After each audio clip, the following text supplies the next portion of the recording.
Hello, काचेच्या 2 बॉटलमध्ये अर्धा litre तेल अशा पद्धतीने मी भरून ठेवते, म्हणजे महिन्याला एक्झॅक्टली किती तेल लागतं ना याचा बरोबर अंदाज येतो.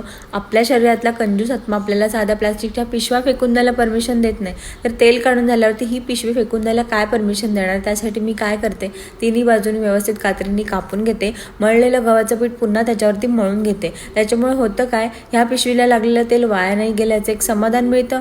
पीठसुद्धा मऊ होतं आणि चपातीसुद्धा मऊ होते. अजून एक्स्ट्रा तेल त्याला राहिलं असेल तर काय करायचं, चपातीला लावण्यासाठी मध्ये जे तेल लागतं त्यासाठी त्याचा वापर करून घ्यायचा. आज मी झटपट होणारं शेंगदाण्याचं पिठलं केलं होतं.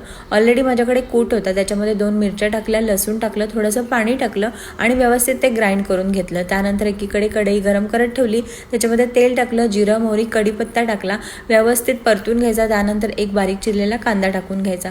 कांदा लवकर शिजण्यासाठी मी त्याच्यामध्ये टाकलं मीठ, व्यवस्थित परतून घेतलं. आपण तयार केलेलं जे वाटण आहे त्याच्यामध्ये 1 ग्लास भरून पाणी टाकायचं. कांदा व्यवस्थित परतून झाल्यानंतर त्याच्यामध्ये आपल्याला हळद टाकायची आणि तयार केलेलं वाटण टाकायचं. शेंगदाण्याचं पिठलं करताना थोडं एक्स्ट्रा पाणी टाकायचं, कारण व्यवस्थित ते पिठलं होईपर्यंत किंवा नंतर ते फुगतं. एक उकळी आल्यानंतर त्याच्यामध्ये कोथिंबीर टाकायची. कधी काही सुचलं नाही तर पटकन होणारी रेसिपी तुम्ही पण नक्की ट्राय करा. आज मी काय केलं, जेवणाच्या आधी सगळी कामं आवरून घेतली. कधी जेवण केल्यावरती खूप कंटाळा येतो कामं आवरायला, म्हणून कधी असं मी करत असते. अशा पद्धतीने होता माझा आजचा दिवस. उद्या पुन्हा भेटूया, तोपर्यंत बाय.